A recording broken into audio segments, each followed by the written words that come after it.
வெற்றிவேல் முருகனுக்கு, வீரவேல் முருகனுக்கு, வெல்வேல் அறுபட விட்டு உள்ள மனசு தெரியுதையா உன்முக விபூதி பட்டையில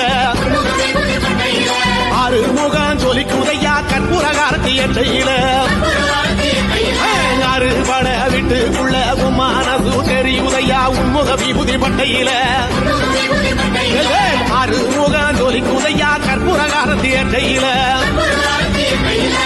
தெற்கு திசையாள்பவனே தேடி செல்வம் கொடுப்பவனே பன்னீர் தோளும் கொண்டு பக்தர்களை சுமப்பவனே கந்தா உன்னிடம் உண்மை சொல்ல வேண்டும் உன் புகழ் பாடியே வாழும் வாழ்க்கை வேண்டும்.